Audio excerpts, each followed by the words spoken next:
The letter was a lie. The woman at his door was real, and the men hunting her would burn everything to find her. Elias Varden hadn't spoken to a soul in 3 winters. Then Rosalie Hart arrived with forged papers, terror in her eyes, and secrets that could get them both killed. She claimed to be his mail-order bride, an arrangement he never made. He should have turned her away. Instead, he gave her 30 days. 30 days before the past caught up. 30 days before the mountain burned. Stay with me until the end. Hit that like button and drop a comment with your city. I want to see how far this story travels. The wind came down from the peaks like something with teeth. Elias Varden stood in the doorway of his cabin, coffee going cold in his tin cup, watching the snow devils spin across the meadow. February in the high country. The kind of cold that made your lungs ache and your bones remember every hard year you'd survived. He was 43. Felt older. Looked it too, probably, though there wasn't a mirror in the cabin to confirm it. Hadn't been one in 15 years, not since Margaret died. No point looking at yourself when there wasn't anyone left to look back. The horses were restless in the barn. He could hear them shifting, hooves against frozen ground. Storm coming, maybe. Or something else. Elias dumped the coffee into the snow and turned back inside. The cabin was small. 1 room downstairs, a loft above. Wood stove in the corner, table near the window, bed against the far wall. Everything a man needed, and nothing he didn't. Margaret's things were gone. He'd burned them the first winter, couldn't stand looking at her shawl on the hook, her brush on the shelf. Keeping ghosts around didn't bring anyone back. He'd built the place with his own hands 20 years ago, before the world got complicated. Before the railroad pushed through the valley and brought people he didn't want to know. The ranch was 2 days' ride from the nearest town if the weather was good, longer if it wasn't. That suited him fine. The morning passed the way mornings did. He fed the stock, split wood, checked the fence line along the north pasture where the wolves had been testing it, found tracks but no breach, fixed a loose board on the barn door, made bread because he was almost out. The routine of survival, same as every day for 15 years. Around noon, he heard it, a sound that didn't belong. Elias froze, hand on the axe he'd been using to split kindling, listened. There it was again. The creak and jangle of a wagon. No. A coach. Coming up the mountain trail. Nobody came up that trail. It didn't go anywhere but here. He set the axe down carefully and walked to the edge of the yard where he could see the path. Sure enough, through the pines, something was moving. A stagecoach, battered and mud-spattered, pulled by a pair of horses that looked ready to collapse. The driver was hunched against the cold and there was someone else inside. He could see movement through the frosted window. Elias's hand went to the rifle he kept by the door. Not threatening, just ready. You didn't survive alone in the mountains by being careless. The coach lurched to a stop in his yard, the horses blowing steam. The driver was old, maybe 70, with a face like weathered leather. He didn't climb down, just nodded. Elias Varden? That's right. Elias kept his distance. You lost? No, sir. Got a delivery. The old man jerked his thumb toward the coach door. Passenger for you. I'm not expecting anyone. Well, she's expecting you. The driver pulled out a piece of paper, squinted at it. Says here you sent for a bride, Miss Rosalie Hart, out of Philadelphia. The words hit Elias like a physical blow. For a moment, he couldn't speak, couldn't think. Then the anger came, hot and sharp. I didn't send for anyone. Got the paperwork right here. The driver held out the document. Your signature and everything, paid in advance too. Before Elias could respond, the coach door opened. She was nothing like he expected. Not young, 30, maybe, or close to it. Dark hair pinned up under a worn hat, face pale with cold, and something else. Fear, maybe, or exhaustion. She wore a traveling dress that had seen better days, patched at the elbows, hem muddy, a single carpet bag in her hand. And when she looked at him, her eyes were the color of smoke. Mr. Varden? Her voice was steady, but he could see her hands shaking. I'm Rosalie Hart, your bride. Elias stared at her, then at the driver, then back at her. There's been a mistake. No mistake. She stepped down from the coach, stumbled slightly, caught herself. I have your letters. 3 of them. The last one said to come in February, that you'd meet me at the station in Miller's Creek, but when I arrived yesterday, you weren't there, so I hired this coach and I never wrote any letters. The words came out harder than he meant. He saw her flinch, saw the color drain from her already pale face. That's not possible. I have them right here. She reached into her bag with shaking hands, pulled out a bundle of envelopes tied with string. Elias took them, opened the first one. The handwriting was neat, careful, formal. It talked about the ranch, about needing someone to share the work and the winters. It was signed Elias Varden in a hand that looked enough like his own to fool someone who didn't know better. But it wasn't his. I didn't write these, he said flatly. Rosalie went absolutely still. The driver coughed uncomfortably. Well, the old man said, this is awkward. You need to take her back. Elias thrust the letters toward Rosalie. This is fraud. Someone's playing games and I won't be part of it. Back where? The driver shifted on his seat. I'm headed down to Denver. That's 2 days south, and I'm not making the trip to Philadelphia again. No offense, miss, but that's a month's journey, and I got other work. Rosalie's face had gone from pale to gray. I don't have money for passage back. I used everything I had to get here. Not my problem. The words came out cold. Elias saw her shoulders stiffen, saw her chin come up, proud then, or trying to be. I understand.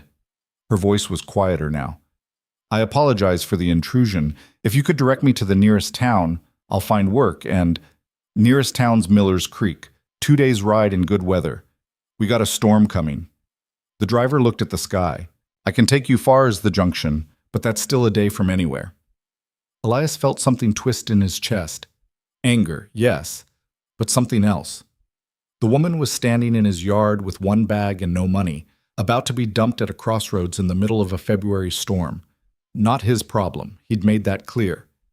But she swayed slightly, caught herself on the coach door. And he saw it then.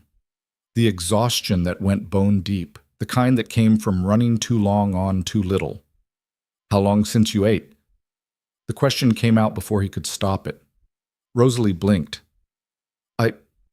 Yesterday morning, I think. The driver coughed again.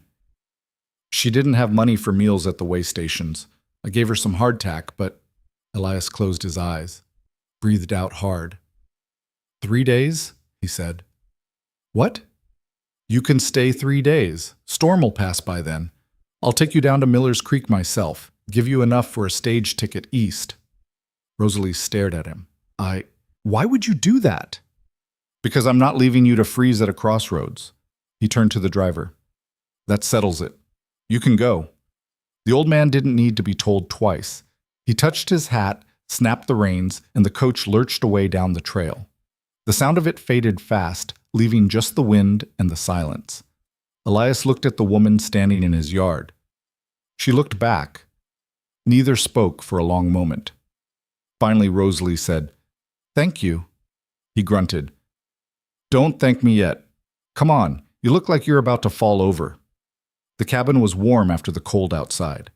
Elias watched as Rosalie stepped through the door, taking in the spare room with eyes that didn't judge, just observed. She set her bag down carefully, like she wasn't sure she had the right. "Sit."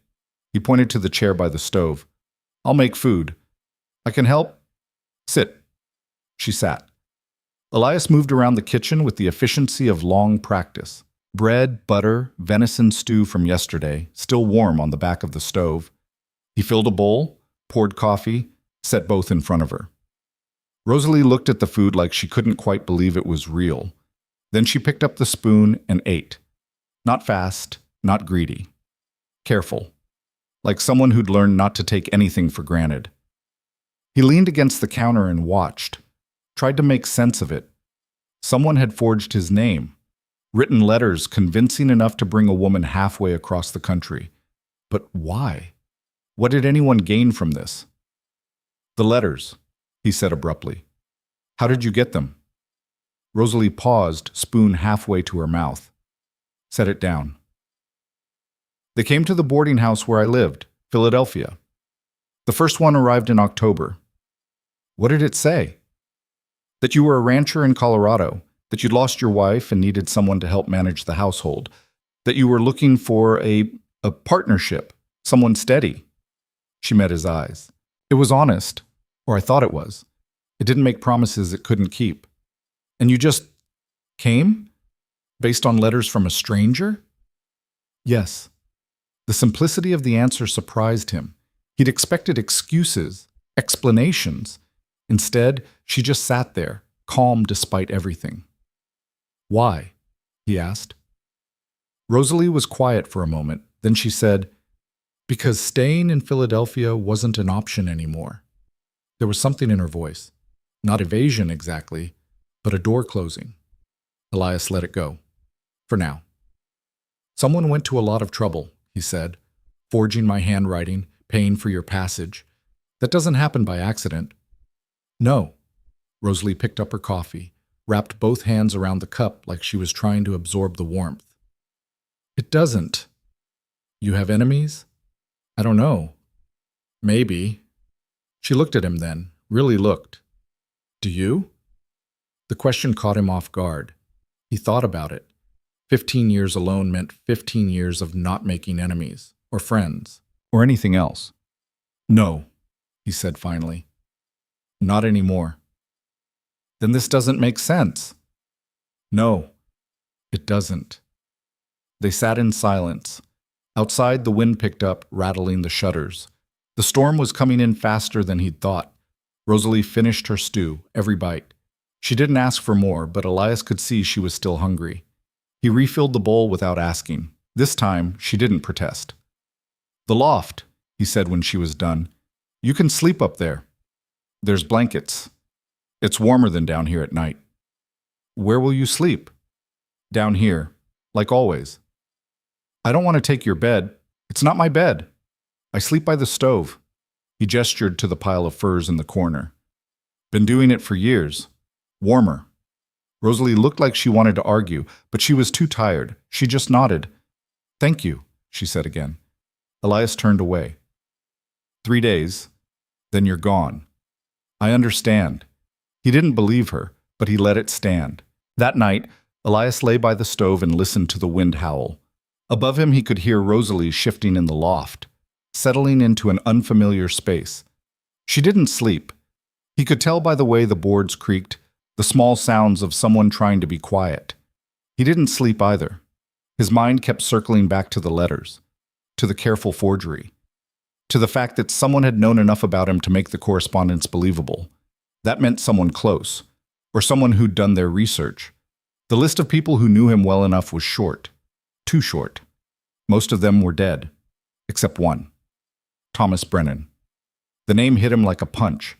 Thomas, who'd been his closest friend 20 years ago, who'd stood beside him when Margaret died, who tried to get him to come down from the mountain, to live among people again.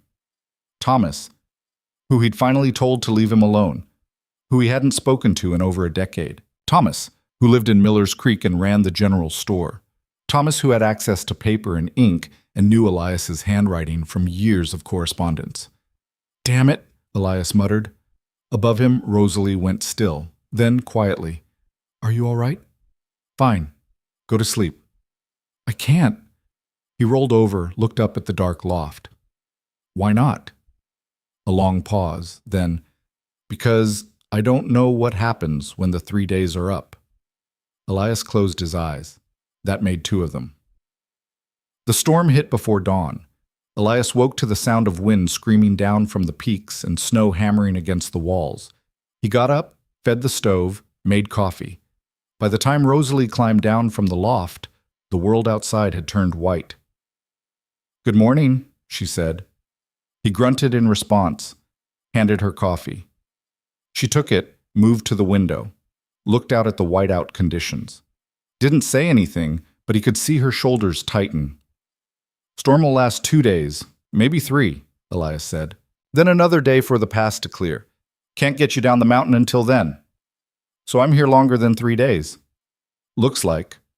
Rosalie turned from the window. I'll earn my keep. Whatever you need, cooking, cleaning, mending, I can work. You don't have to. Yes, I do. Her voice was firm. I won't be a burden. Tell me what needs doing. Elias studied her. The exhaustion was still there, but something else had surfaced overnight. Determination, steel under the softness. "Fine," he said. "You can start with breakfast." They fell into a rhythm. It surprised him how easily it happened. Rosalie moved around the cabin like she'd been doing it for years, not hours. She found things without asking, the flour, the eggs from the cold storage, the cast iron skillet. She cooked bacon and eggs and fresh bread, and when she set it in front of him, it was the best meal he'd had in 15 years. "Where'd you learn to cook?" he asked. "My mother. She ran a boarding house in Philadelphia. I helped from the time I could reach the stove." "She's still there, running it?" "No, she died 6 years ago. Fever." "And your father?" "Gone before I was born." The words were matter-of-fact, no self-pity. Elias recognized the tone. He used it himself when people asked about Margaret. After breakfast, he went to tend the animals. The barn was cold, the wind finding every crack, but the horses and cows were settled. He fed them, checked the water. Came back to find Rosalie scrubbing the floor. "You don't need to do that." "It needs doing." She was right. The floor was filthy. He'd stopped noticing somewhere around year 5. She worked steadily, thoroughly, not complaining about the cold water or the rough boards. Elias stood in the doorway and watched. Felt something uncomfortable shift in his chest. The day passed slowly. The storm showed no sign of letting up. By afternoon, they were trapped inside, the world beyond the windows just a wall of white. Rosalie found his pile of mending, shirts with missing buttons, pants with torn seams, and set to work without being asked. Her hands were quick, competent. She didn't make conversation, didn't try to fill the silence. Just worked. Elias appreciated that. He'd forgotten what it was like to share space with someone who didn't need constant noise. By evening, the cabin looked different. Cleaner, more organized. Small things he hadn't noticed were missing. A hook straightened here, a shelf dusted there. Nothing dramatic, but the space felt lived in again. Dangerous, he thought. This was dangerous. "I need to ask you something," Rosalie said over dinner. "What?" "The man who wrote those letters. Do you know who it might be?" Elias set his fork down. He'd been thinking about it all day, turning it over. "Maybe. There's someone in Miller's Creek, old friend, Thomas Brennan. He'd have the means and the knowledge." "Why would he do this?" "Because he's a meddling fool who thinks he knows what's best for everyone." Elias's voice came out harder than he meant. "He tried for years to get me to come down from the mountain, to rejoin society. Finally gave up about 10 years ago. Or I thought he did." "You think this is his idea of helping?" "I think this is his idea of forcing my hand." Rosalie absorbed this. "What will you do?" "When the storm clears, we'll ride to Miller's Creek. I'll confront Thomas. He can explain himself and pay for your passage back east." "And if he won't?" "He will." The certainty in his voice surprised even him. Rosalie just nodded. That night, as they settled in their separate spaces, she said, "Elias?" He paused. She'd been calling him Mr. Varden. The shift to his first name felt significant. "What?" "Thank you for letting me stay, for not—" She trailed off. "Not what?" "Not being cruel about it. You could have been." Elias was quiet for a moment. Then he said, "Get some sleep, Rosalie. You too." But again, neither of them did. The second day of the storm was worse than the first. The wind reached a pitch that made the cabin walls groan. Snow piled against the windows, blocking most of the light. They burned lamps during the day and stayed close to the stove.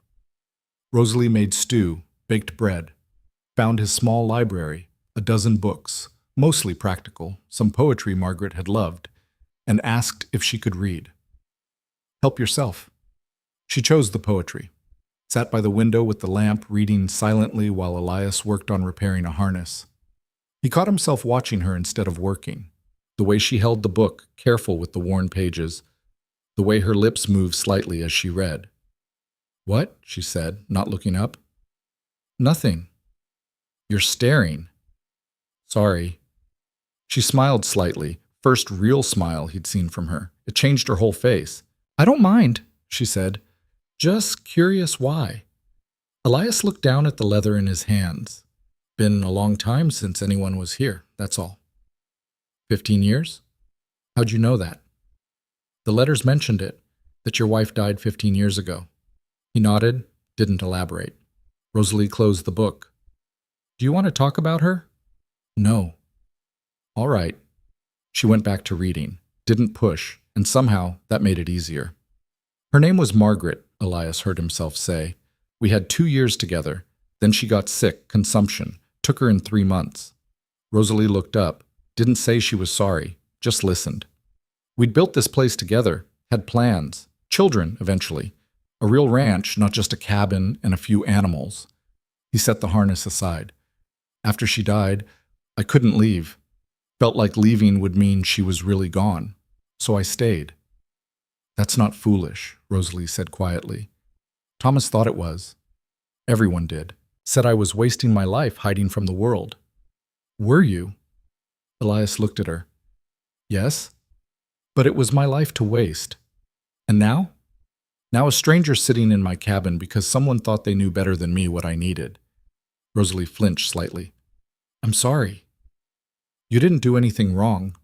Elias stood, moved to the stove. Thomas did, and he'll answer for it. The conversation ended there. But something had shifted. The air between them felt less like strangers forced together and more like something else, something he wasn't ready to name. By the third day, the storm had settled into a steady, grinding assault. The snow was past the windows now, drifting against the walls. Elias had to dig out the door twice to get to the barn. Rosalie helped without being asked. She bundled up in spare clothes, his coat, too big for her, his gloves, too big as well, and followed him out into the white chaos. She fed the chickens, collected eggs with hands that shook from the cold, came back inside with her face red but determined. You didn't have to do that, Elias said. I wanted to. Besides, you shouldn't be out there alone. I've been doing it alone for 15 years. Well, she unwound his scarf from her neck, hung it by the door. Now you're not. The words settled between them. Heavy with meaning neither of them addressed. That afternoon, while Rosalie dozed by the stove, exhausted from the cold, Elias took out the letters again. Read them more carefully this time. The handwriting was good. Very good. Thomas had practiced, maybe used old letters as templates. The content was believable. Not overly romantic, just practical. A rancher looking for a partner, someone to share the work and the solitude. It would have been convincing to anyone who didn't know him well. But there were details that nagged at him, references to loneliness, to wanting companionship, things Thomas might think Elias felt, but that Elias had never voiced. Unless Thomas had seen something Elias himself hadn't wanted to acknowledge. He put the letters away, looked at Rosalie, sleeping peacefully for the first time since she'd arrived. Her face was softer in sleep, younger, pretty, he realized. He hadn't let himself notice before. Dangerous. All of this was dangerous. The storm broke on the fourth morning. Elias woke to silence. Not the screaming wind, not the hammer of snow against walls, just silence. He opened the door to a world transformed. Snow everywhere, 3 feet deep in places, drifted higher against the cabin and barn. But the sky was clear, brilliant blue, and the sun made the snow sparkle like broken glass. It's beautiful, Rosalie said behind him. It's work, Elias corrected. We need to dig out, check the animals, clear a path to the barn. Then let's start. They worked all morning, shoveling, hauling, clearing. Rosalie kept pace with him, never complaining, even when he could see her arms shaking from effort.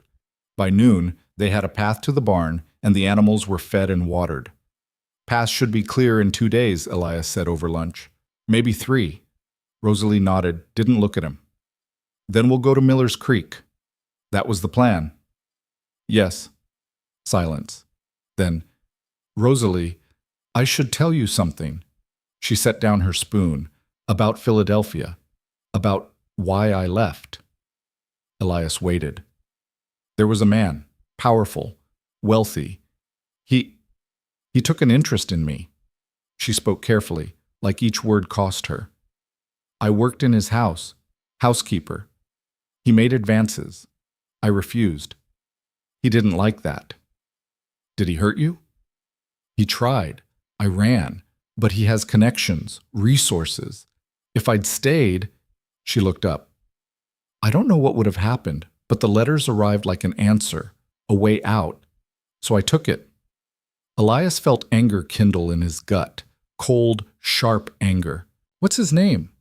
Why? Because if he comes looking for you here, I want to know who to shoot. Rosalie's eyes widened. Then, unexpectedly, she laughed. It was a raw sound, startled out of her.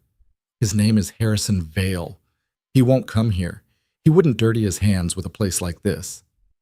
You sure about that? No, she admitted, but I have to hope. Elias nodded slowly. All right, but you need to know, if anyone comes looking for you, for any reason, they'll have to go through me first. That's not your fight. Maybe not, but I'm making it mine. Something flickered in Rosalie's eyes. Surprise. Gratitude. Something deeper. Why? Elias didn't have a good answer, so he just said, because it's right. They left it at that. The next 2 days passed in a strange limbo. They worked together, ate together, existed in the small space of the cabin like they'd been doing it for years. And with each passing hour, the idea of taking Rosalie to Miller's Creek and putting her on a stage east felt more wrong. He didn't say anything, neither did she, but it hung between them. On the evening of the 6th day, as they sat by the stove after dinner, Rosalie said, I need to ask you something. All right. The 3 days are long past. The storm's over. The pass is clear. But you haven't said anything about leaving. Elias stared into the fire. No, I haven't. Why? He could have said a dozen things. That he wanted to make sure she was safe. That he needed to confront Thomas first. That the weather might turn again. Instead, he said, because I don't want you to go. The words hung in the air. Rosalie went very still. What are you saying? She asked quietly. I'm saying... Elias turned to look at her. I'm saying stay. Not 3 days. Not until the pass clears. Stay. A month. Long enough to figure out what comes next for both of us. Why would you offer that? Because this cabin's been dead for 15 years, and in 6 days you've brought it back to life. He held her gaze. Maybe I'm tired of being alone. Maybe Thomas was right, even if he went about it the wrong way. I don't know, but I know I'm not ready to watch you leave. Rosalie's eyes were bright. And what would I do? For a month? Whatever you want. Work the ranch. Learn to ride. Read every book on that shelf. He paused. Figure out if this place could be a home. For you. Elias, I'm not asking for anything. No promises. No obligations. Just time. Can you give me that? She was quiet for a long moment. Then she said, yes, I can give you that. Something in Elias's chest loosened. He hadn't realized how tense he'd been, waiting for her answer. 1 month, he said. 1 month, she agreed. They shook on it. Her hand was small in his, but her grip was firm. Outside, the mountain was silent under its blanket of snow. Inside, something new was beginning. Neither of them knew yet what it would become. But for the first time in 15 years, Elias Varden felt something that wasn't just survival. He felt alive. The morning after their agreement, Elias woke to the smell of coffee and frying bacon. For a moment, still caught between sleep and waking, he forgot. Thought Margaret was in the kitchen, humming the way she used to. Then reality settled back in, heavy but not unwelcome. Rosalie was at the stove, her hair pinned up, wearing one of his old shirts over her dress because the kitchen got smoky. She glanced over her shoulder when she heard him move. I wasn't sure if you wanted to leave today or tomorrow, she said. For Miller's Creek. Elias sat up, ran a hand through his hair. Today. Sooner we settle this with Thomas, sooner we can move forward. You still think it was him? I know it was him. The question is why he thought this was acceptable. Rosalie cracked another egg into the pan. Maybe he cares about you. Caring doesn't give you the right to meddle in someone's life. Elias pulled on his boots.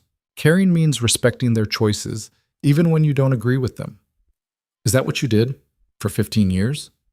Make choices? The question was quiet, but it landed hard. Elias looked up sharply.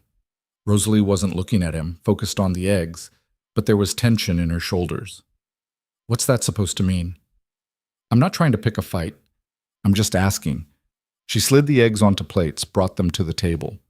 Choosing to be alone is one thing, but did you choose it, or did you just stop choosing anything else? Elias wanted to be angry, wanted to tell her she didn't know what she was talking about, didn't know him well enough to make that kind of observation. But the words wouldn't come because somewhere deep down, he knew she was right.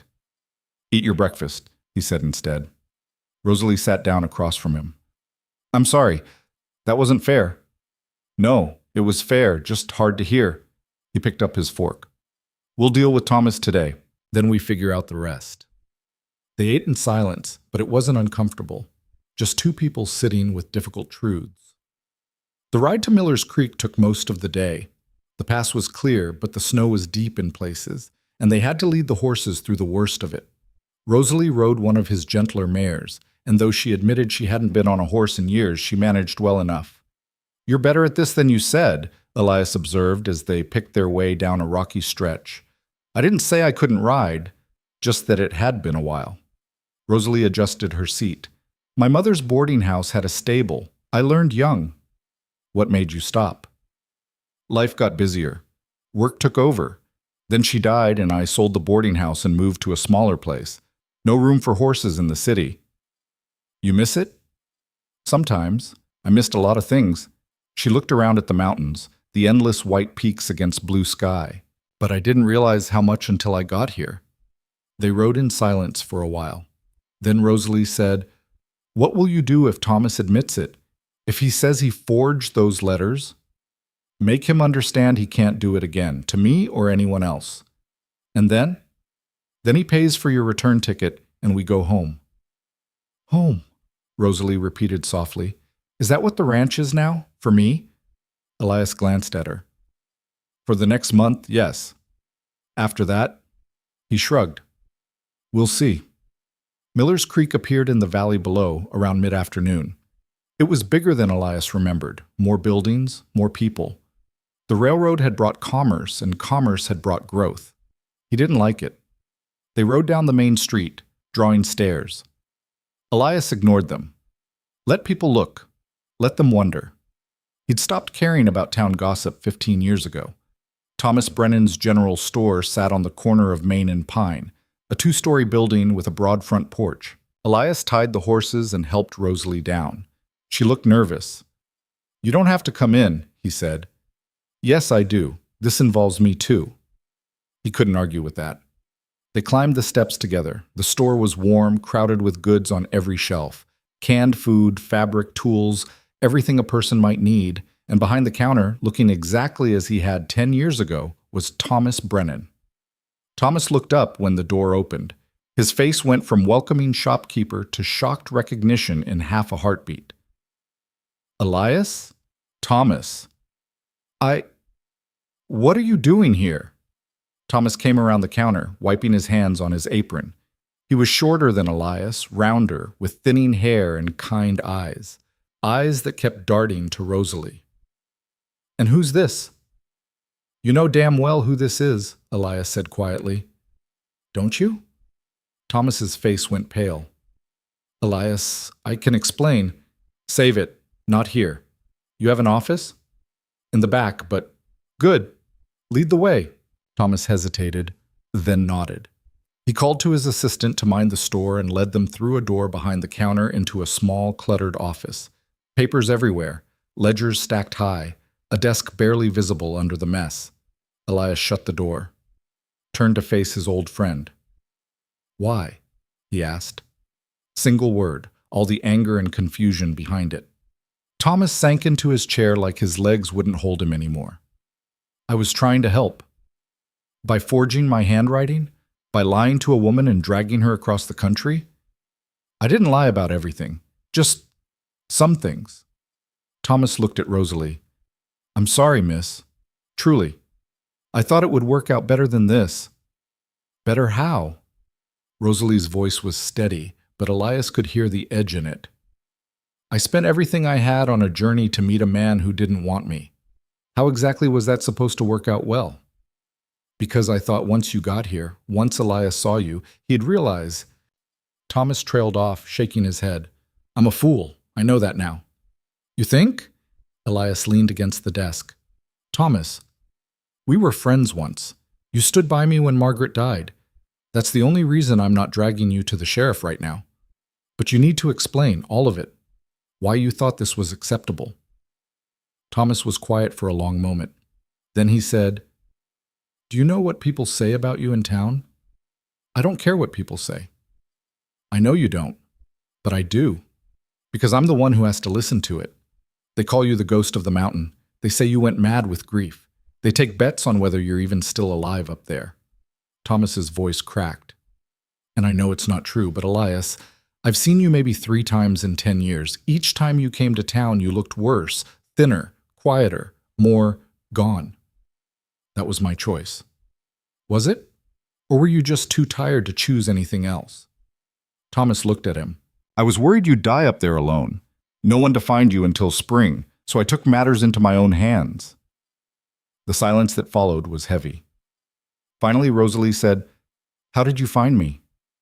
Thomas pulled out a file from his desk drawer. I put advertisements in newspapers in several cities, Philadelphia, Boston, New York, looking for a woman interested in frontier life, someone practical, not looking for romance, someone who needed a fresh start as much as Elias did. He handed the file to Rosalie. You responded. Your letter was thoughtful, honest. You didn't make promises you couldn't keep, so I wrote back as Elias. Rosalie read through the papers, her face unreadable. You knew I was running from something. I suspected.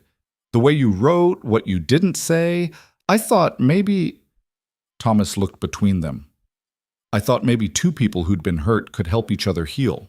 I know that sounds foolish now. It doesn't just sound foolish, Elias said. It was foolish. You had no right. I know. You could have gotten her killed. If she'd been desperate enough, if I'd been different enough, if any number of things had gone wrong. I know! Thomas stood up, agitated. I know, Elias. I've been sick about it since I got word from the stage station that she'd hired a coach to come up the mountain. I almost rode after you myself, but the storm hit and I thought maybe it would work out. Maybe you'd surprise me. Elias laughed bitterly. And did I? Surprise you? Thomas looked at them both, standing there together. Actually, yes. You let her stay. That's more than I expected. For 3 days, then a month. But that doesn't make what you did right. No, it doesn't. Thomas sat back down heavily. What do you want me to do? I'll pay for her passage back east. I'll write a letter of apology. She's not going back east, Elias interrupted. Thomas blinked. Rosalie turned to look at Elias, surprise in her eyes. What? Thomas said. She's staying. We made an arrangement. 1 month, then we'll see what happens. Elias met Thomas's gaze. But that's between us. What's between you and me is different. I'll make it right. However I can. You'll start by never doing anything like this again. To anyone. Done. And you'll help us if we need it. Supplies, information, whatever comes up. Thomas nodded quickly. Of course. Anything. Elias looked at Rosalie. You have anything you want to say to him? Rosalie studied Thomas for a long moment. Then she said, Your heart might have been in the right place, but you played with people's lives like they were chess pieces. That's not kindness. It's arrogance. Thomas flinched. You're right. I'm sorry. I don't know if I forgive you yet, but I'll think about it. She turned to Elias. Can we go? Yes. They left Thomas sitting in his office, looking smaller and older than when they'd arrived. Outside, the sun was low on the horizon. They'd need to stay in town overnight, head back in the morning. Elias led Rosalie to the small hotel on Main Street, got them separate rooms on different floors. Propriety mattered, even if their situation was already unconventional. Over dinner at the hotel restaurant, Rosalie was quiet. You all right? Elias asked. I don't know, I'm angry. But I'm also... She pushed food around her plate. Part of me understands why he did it. That's what makes me angry, because it worked in a way. I'm here. You're here. We're both less alone than we were a week ago. That doesn't make it right. No, but it makes it complicated. She looked up. You told him I'm staying before we discussed it in front of him. We already agreed. 1 month. I know, but telling him felt like making it real, making it something other people know about. Elias set down his fork. Is that a problem? I don't know yet. Ask me in a month. They finished dinner in silence. Elias walked Rosalie to her room, waited while she unlocked the door. Thank you, she said, for standing up for me in there, for making Thomas answer for what he did. You deserved answers. Still, thank you. She hesitated, then touched his arm briefly. Good night, Elias. Good night. He went to his own room but didn't sleep well. His mind kept turning over everything Thomas had said, about being the ghost of the mountain, about looking worse each time he came to town, about choosing versus just existing. Maybe Rosalie had been right that morning. Maybe he hadn't been choosing anything for 15 years. Maybe he'd just been waiting to die without admitting it. And maybe, just maybe, that was why Thomas had done what he did. In the morning, they rode back to the ranch in silence. The mountains looked different somehow. Still beautiful, still harsh, but less like a prison and more like a possibility. When they reached the cabin, Rosalie dismounted and stood looking at it for a long moment. What are you thinking? Elias asked.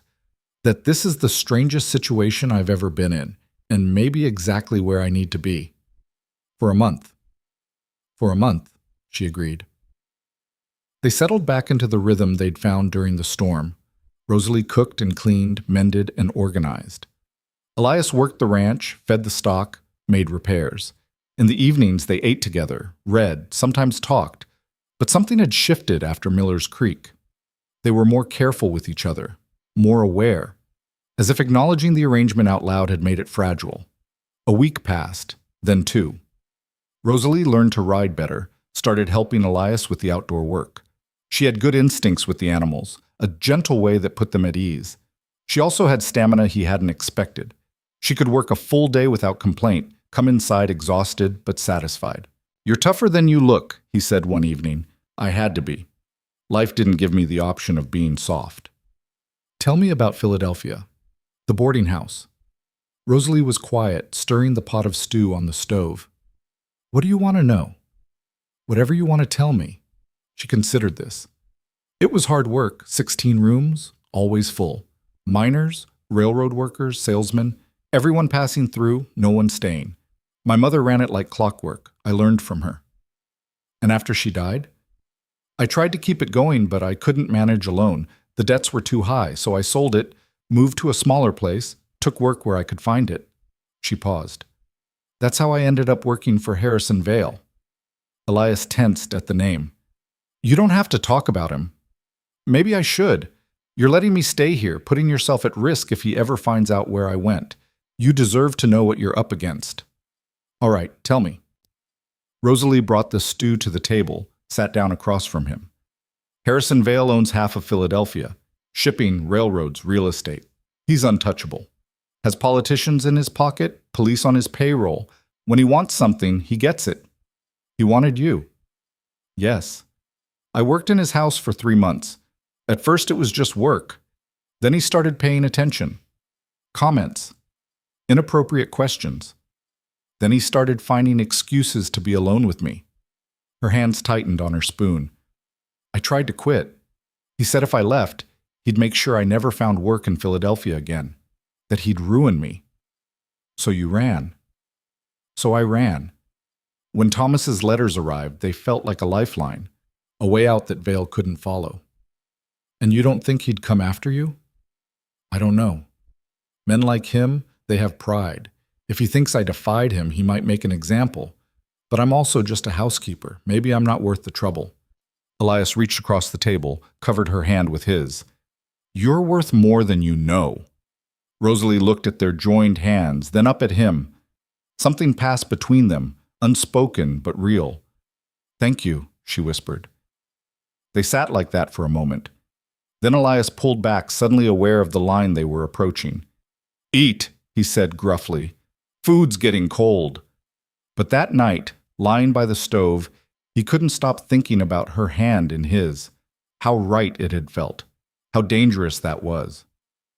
The 3rd week brought warmer weather. The snow started to melt, revealing brown grass and mud underneath. Rosalie asked if she could plant a garden come spring. A garden? Elias looked at the patch of ground behind the cabin. I've never bothered with one. Because you've been surviving, not living. A garden would help. Fresh vegetables, herbs. It would make this place more… She searched for the word. More like a home. You think it's not a home now? I think it's a shelter. There's a difference. Elias wanted to be offended. Couldn't quite manage it. Fine. Plant your garden, if you're still here in spring. Right. If I'm still here. But they both knew something had changed. The month was more than half over, and neither of them had mentioned her leaving. One afternoon, while Elias was fixing the corral fence, Rosalie brought him water. She'd been working in the cabin all morning, and he'd been out here since dawn. You work too hard, she said, handing him the canteen. Pot calling the kettle black. Fair point. She leaned against the fence rail. Can I ask you something? Always. What happens when the month is up? Are we going to talk about it or just let it pass and pretend we didn't notice? Elias took a long drink of water. Put the canteen down. I don't know yet. That's honest, at least. What do you want to happen? Rosalie was quiet. Then, I want to stay, but I'm afraid to say it out loud because I don't know what you want, and I don't want to assume I want you to stay too, Elias said. The words hung in the air. You do? Rosalie's voice was small. Yes. This place works with you here. I work better. Everything's… He struggled to find the right words. It's not just survival anymore. You were right about that. It's something more. But nothing. I want you to stay. The question is what that means, what we are to each other. What do you want us to be? Elias looked at her standing there in the afternoon sun, her hair coming loose from its pins, her hands rough from work, her eyes searching his face for answers he wasn't sure he could give. Partners, he said finally. Real partners. Running this ranch together. Building something that lasts. Just partners? The question was gentle, but it cut deep. Elias thought about Margaret, about 15 years of grief, about the wall he'd built between himself and everything else, and he thought about how easily Rosalie had walked through that wall without even trying. I don't know, he said honestly. I cared for someone once, lost her, spent a long time making sure I'd never care like that again. I'm not sure I know how anymore. I understand. I've done the same thing, in my own way, kept myself separate, safe. Rosalie stepped closer. But Elias, I think we're already more than just partners, whether we admit it or not. You think so? I know so. I see the way you look at me when you think I'm not watching, and I know how I feel when you're near. That's not just partnership. Elias's heart was pounding. What do we do about it? I don't know. But we have a week left in our agreement. Maybe we just see what happens. No pressure, no expectations. Just honest. I can do honest. Good. Rosalie smiled. Now finish that fence. I'm making pot roast for dinner, and I want you to actually taste it instead of wolfing it down. She walked back to the cabin, leaving Elias standing there with his hammer in his hand and his whole world tilting sideways. The week passed too quickly and not quickly enough. They were careful with each other, polite.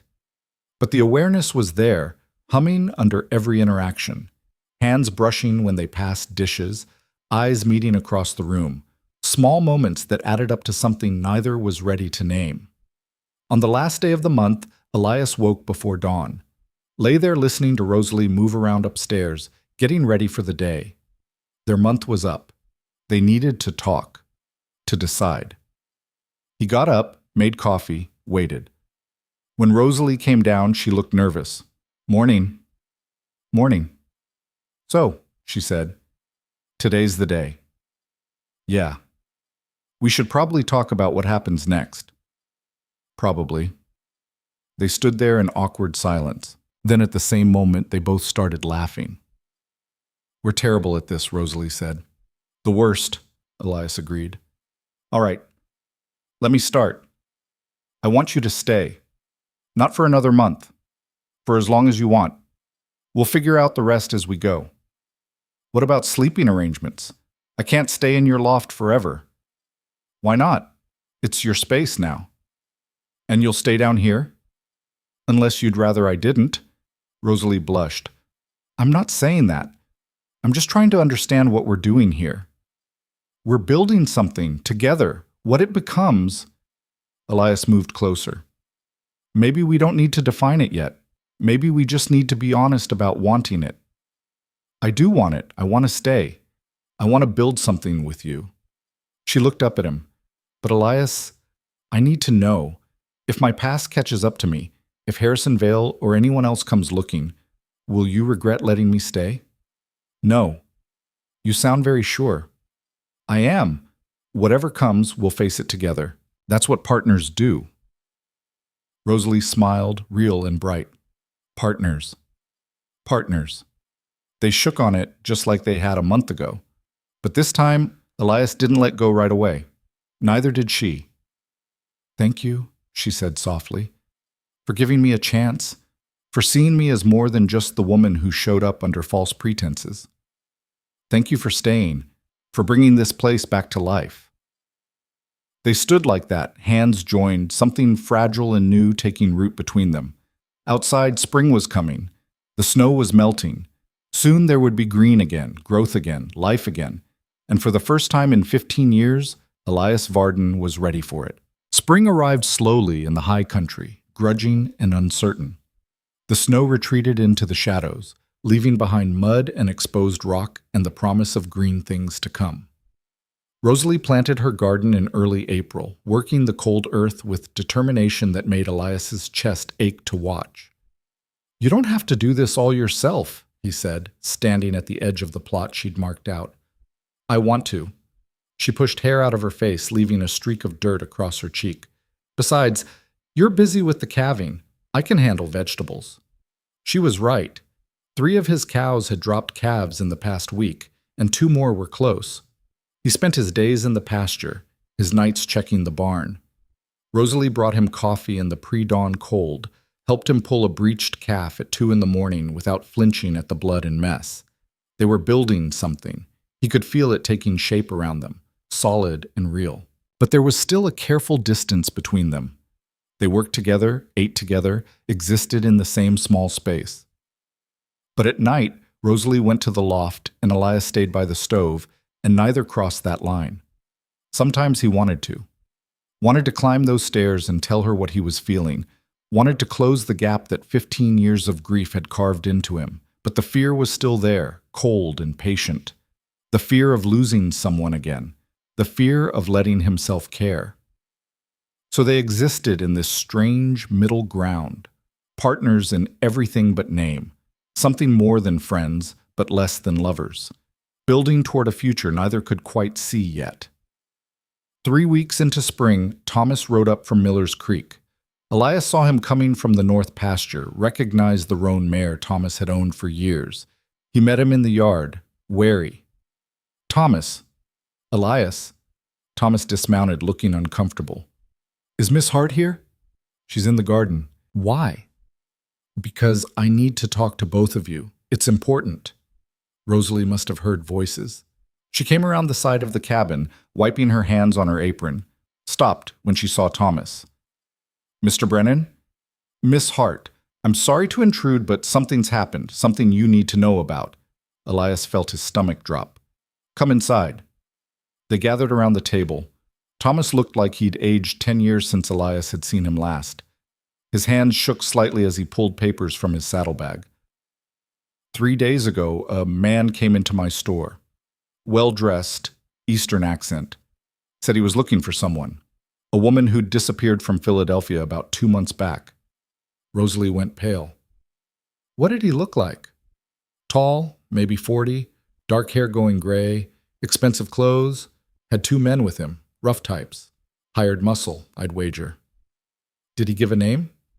Called himself Mr. Sterling, but he was asking about a Harrison Vale. Said Vale was looking for a woman named Rosalie Hart, who'd stolen something valuable from him.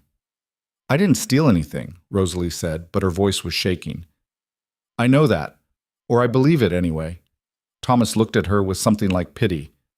But this Sterling fellow, he had papers, some kind of warrant, said if anyone had information about your whereabouts, they were legally obligated to report it.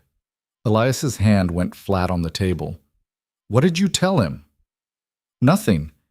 I said I'd never heard the name, didn't know anyone matching that description. He didn't believe me, but he couldn't prove otherwise. Thomas paused.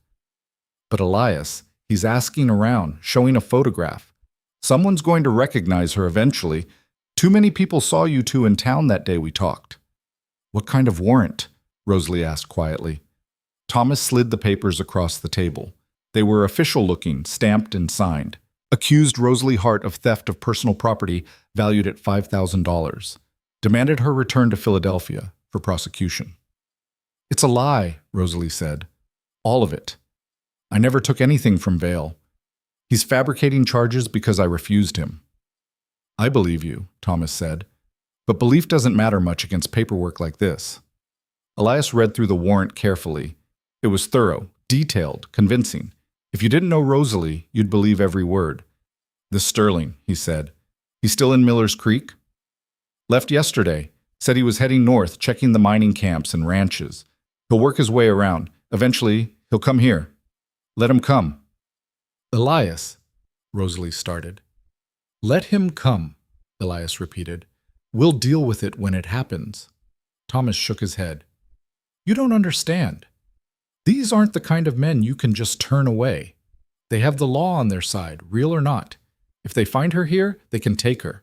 And if you try to stop them, you'll be charged with harboring a fugitive. Then what do you suggest? That I hand her over? No. But maybe she should leave. Head west to California, maybe. Somewhere Vale's reach doesn't extend. I'm not running again, Rosalie said. Her voice was steady now, the fear burned away by something harder. I ran from Philadelphia. I'm not spending the rest of my life running. Then you'll be arrested, Thomas said bluntly. Vale has money and power. He can make this stick, whether it's true or not. So what? I just accept that he wins? That men like him always win? Sometimes that's how the world works, Miss Hart. I'm sorry, but it's true. Elias stood up abruptly. Get out. Thomas blinked. What? You came here to warn us. Fine. Warning received. Now leave. Elias, I'm trying to help. By telling her to run? By saying men like Vale always win? That's not help. That's surrender. Elias moved to the door, opened it. Thank you for the information, but we'll handle this our own way. Thomas stood slowly, looked between them. You're both fools if you think you can fight this. Maybe, but we're not running. After Thomas left, Rosalie sat at the table with her head in her hands. Elias watched her, saw the tremor in her shoulders. Tell me the truth, he said quietly. All of it. What really happened with Vale? Rosalie looked up. Her eyes were wet, but her jaw was set. I told you, he made advances. I refused. He didn't like being told no. There's more. I can see it. She was quiet for a long moment. Then she said, There was a woman, another servant in the house. Vale was involved with her, keeping her as his mistress. She got pregnant. He had her thrown out, claimed she'd stolen from him to discredit her. She died 6 months later, her and the baby both. I was there. I saw what he did to her. You tried to help her.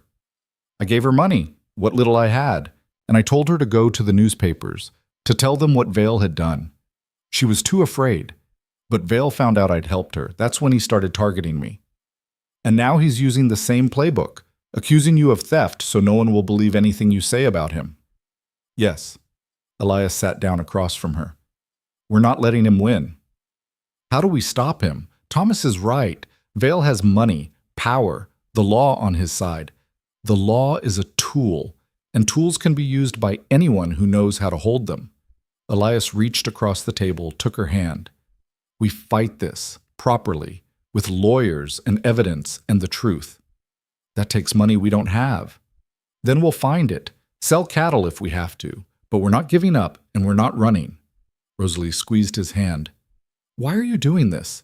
You could just turn me over, save yourself the trouble. Because you're not trouble, you're... Elias stopped, struggling with words that didn't come easy. You're part of this place now, part of my life. And I don't abandon people I care about. Something shifted in Rosalie's expression. You care about me. Yes, I care about you too. She said it simply, like it was the most obvious thing in the world. That's why I'll leave if you ask me to protect you. I won't ask. Even if it costs you everything, even then. They sat like that, hands joined across the table, while outside the spring wind moved through the pines and the world kept turning, indifferent to their problems. Sterling came 4 days later. Elias was in the barn when he heard the horses. 3 riders, moving fast up the trail. He set down the harness he'd been mending and walked out into the yard. The lead rider was exactly as Thomas had described, tall, well-dressed, with cold eyes that cataloged everything. The 2 men flanking him were muscle, pure and simple. Hard faces, harder hands. Can I help you? Elias kept his voice level. I'm looking for a woman. Rosalie Hart.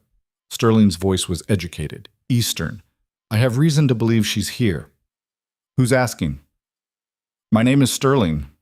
I represent Harrison Vale of Philadelphia. Miss Hart is wanted on charges of theft. I have a warrant for her arrest. Let me see it. Sterling handed over the papers. Elias read through them slowly, taking his time. Behind Sterling, one of the hired men shifted in his saddle, impatient. This is a civil warrant, Elias said, not criminal.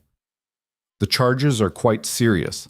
It's civil, which means you have no authority to arrest anyone. You can file a complaint, but you can't just take her. Sterling's expression hardened. I see you've done your reading. Impressive for a mountain hermit. I'm not a hermit, and I'm not stupid. Then you'll understand that whether the warrant is civil or criminal, Miss Hart needs to answer these charges. If she's here, the decent thing would be to let me speak with her. She's not here. It was a lie, but Elias said it easily. Rosalie was in the cabin, watching from the window. They'd prepared for this. Really? Sterling didn't believe him. Then you won't mind if we look around. Actually, I do mind. This is private property. You have no warrant to search, and I'm not giving you permission. Mr. Varden, it is Varden, isn't it? You're making this more difficult than it needs to be. I'm exercising my rights. If you have a problem with that, take it up with the sheriff in Miller's Creek. One of the hired men spoke up. We could just search anyway. You could try, Elias said mildly, but I'm armed, and this is my land. Colorado law says I can defend it. Question is whether you want to test that. Sterling held up a hand, stopping his man from responding. Mr. Varden, I understand you may feel some misplaced loyalty to Miss Hart, but she's a thief. She stole valuable documents from Mr. Vale. If you're protecting her, you're making yourself an accessory. If she stole something, prove it in court. That's how the law works. The law works however men with power make it work. Sterling's mask slipped slightly, showing the arrogance underneath. And Mr. Vale has considerable power. Not up here he doesn't. They stared at each other. Finally, Sterling pulled back on his reins. This isn't over. We'll be back with proper authority. And when we are, I suggest you reconsider your position. I'll consider whatever I want. Now get off my land. Sterling and his men turned and rode back down the trail. Elias watched until they were out of sight, then walked quickly to the cabin. Rosalie met him at the door. That was dangerous. Had to be done. He'll go to the sheriff, get a real warrant. Probably, which gives us maybe a week to figure out our next move. What is our next move? Elias pulled her inside, shut the door. We go on offense, stop reacting, and start acting. How? By finding out what Vale is really after. Documents, Sterling said. What documents? Rosalie went very still. I don't know what he's talking about. Rosalie. I don't. She stopped, closed her eyes. There might be something. Tell me. The woman who died, Vale's mistress. Before she left, she gave me something, papers, letters between Vale and some politician about kickbacks on railroad contracts. She said if anything happened to her, I should make sure they got to the newspapers. Where are they now? I don't know. I hid them before I left Philadelphia, but I can't remember where. I was so scared, so rushed. Rosalie's voice broke. I thought I'd hidden them in my room, but when I went back right before I left, they weren't there. Could someone else have found them? Maybe. Or maybe I'm misremembering. It was chaos. I was packing, trying to leave before Vale noticed, and she pressed her hands to her temples. I can't remember. Elias pulled her hands away gently. It's all right. We'll figure it out.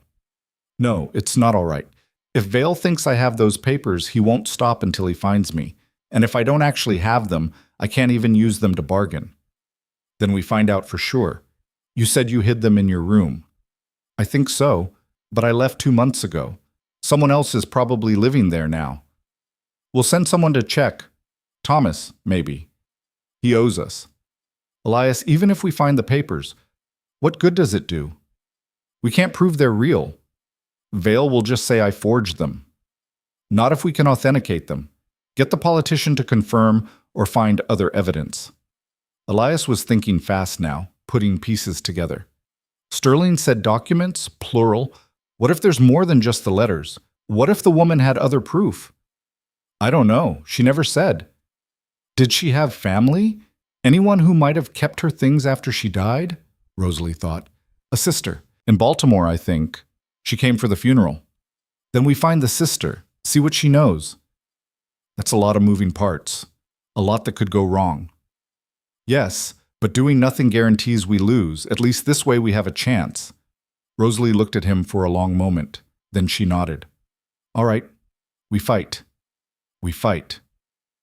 The next morning, Elias rode to Miller's Creek alone, found Thomas at the store and pulled him into the back office.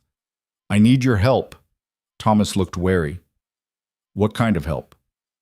The kind that makes up for forging love letters and dragging an innocent woman into this mess. That's not fair. Fair or not, you started this. Now you're going to help me finish it. Elias laid out the plan. The papers, the sister in Baltimore, the need for information and evidence. Thomas listened, getting paler as the story unfolded. Elias, this is dangerous. You're talking about going up against one of the most powerful men in the East. Well, I know what I'm talking about. Are you going to help or not? What do you need me to do? Send a telegram to Philadelphia. Find out if anyone's living in Rosalie's old boarding house, if they've found anything. Then send another to Baltimore. Track down the sister. That'll take time. Then work fast. Sterling's going to be back with a real warrant. We need leverage before that happens. Thomas ran a hand through his thinning hair. You're putting a lot of faith in papers that might not even exist. You got a better idea? Run. Both of you. Head to California, change your names, start over. Already said no to that. Why? Pride? Because running means Vale wins. Means men like him always win. And I'm tired of living in a world where that's just accepted. Thomas stared at him. You've changed. The old Elias would have hid in his cabin and let the world sort itself out. The old Elias didn't have a reason to fight. Now I do. The woman. Yes, the woman. Thomas nodded slowly. All right, I'll send the telegrams. But Elias, you need to prepare for the possibility that this doesn't work, that we don't find anything, or what we find isn't enough. If that happens, we'll deal with it, but we're trying first. Elias left Thomas at the telegraph office and headed to the sheriff's office down the street. Sheriff Coleman was an old-timer, tough but fair. He looked up when Elias walked in. Varden, heard you had visitors. News travels fast. In a town this size, always does. Man named Sterling came by yesterday, asking about getting a proper search warrant for your place. What did you tell him? Told him he'd need to show cause. Civil warrant isn't enough for me to authorize a search without your permission. Coleman leaned back in his chair. But he's working on it. Says he'll have something by end of week. That legal? Him getting a warrant that fast? If he's got the right connections, sure. Money talks, even up here. The sheriff studied Elias. You want to tell me what's really going on? Elias considered. Then he sat down and told Coleman everything. About the forged letters, about Vale, about the accusations. He left out the part about the hidden papers. Some things were better kept close. When he finished, Coleman was quiet for a long time. That's a hell of a story, he said finally. It's the truth. I believe you. But belief doesn't count for much against official charges and a man with Vale's resources. Coleman leaned forward. Here's what I can do. I can slow things down, make Sterling jump through every hoop, file every form properly, buy you maybe a week, 10 days if we're lucky. That's more than I expected. Don't thank me yet, because when that warrant does come through, I'll have to serve it. Law's the law, even when it's being abused. You understand? I understand. Good. Then use the time I'm giving you. Find whatever evidence you need to clear her name, because once I bring her in, getting her out again is going to be a lot harder. Elias shook the sheriff's hand. Thank you. Don't thank me. Just don't make me regret this. Back at the ranch, Rosalie was waiting on the porch. She stood when she saw him ride up. Well? Thomas is sending telegrams. Sheriff's buying us time. Elias dismounted, tied his horse. We've got maybe a week before Sterling comes back with enough legal weight to force the issue. A week? Rosalie's laugh was bitter. To find papers I'm not even sure I hid, from a woman who's been dead for months, to prove charges against a man who owns half of Philadelphia. Yes. Those are terrible odds. I've worked with worse. She looked at him, really looked. Why are you doing this, Elias? Really? You could walk away. Tell Sterling you didn't know, that I fooled you. Save yourself. Elias climbed the porch steps, stopped in front of her. You asked me that before. The answer hasn't changed. I care about you, and I don't walk away from people I care about. Even if it costs you everything? Even then. Rosalie reached up, touched his face. It was the first time she'd initiated contact like that. Her hand was warm against his cheek. I care about you too, she said softly. More than I should, probably. More than is smart. Caring isn't about smart. It's about what's real. And this is real? What's between us? Elias covered her hand with his. Yes, it's real. They stood like that, the space between them charged with everything unsaid. Then Rosalie stepped back. We should prepare, in case this goes badly. It won't. But if it does, it won't, Elias repeated. We're going to win this. Together. He wanted to believe it. Wanted to believe that truth and determination were enough. But in the back of his mind, doubt whispered. Vale had money, power, the law on his side, real or fabricated. All they had was each other and a week to prove the impossible. It would have to be enough. The first telegram arrived 3 days later. Thomas rode up in the late afternoon, his horse lathered from the hard climb. Elias was splitting wood when he heard the hoofbeats, and something in the urgency of them made his stomach clench. What is it? Thomas dismounted, breathing hard, held out a folded paper. From Philadelphia. Elias took it, read quickly. The boarding house where Rosalie had lived was still standing, under new management. The current owner had found a box of belongings left by the previous tenant in a crawl space above the third-floor room. Personal items, some letters, and a package wrapped in oilcloth. The new owner was holding them, asking if someone wanted to claim them. She found something, Elias said. Maybe. Or maybe it's nothing. Thomas was breathing easier now. But there's more. The sister, she responded. He handed over a second telegram. This one was longer, the words cramped from the telegraph operator trying to fit everything in. The sister's name was Catherine Morris. She lived in Baltimore, worked as a seamstress. She remembered her sister's death, remembered the man who'd caused it, and she remembered that her sister had given Rosalie something before she died. Documents, she'd said, proof of what Vale had done.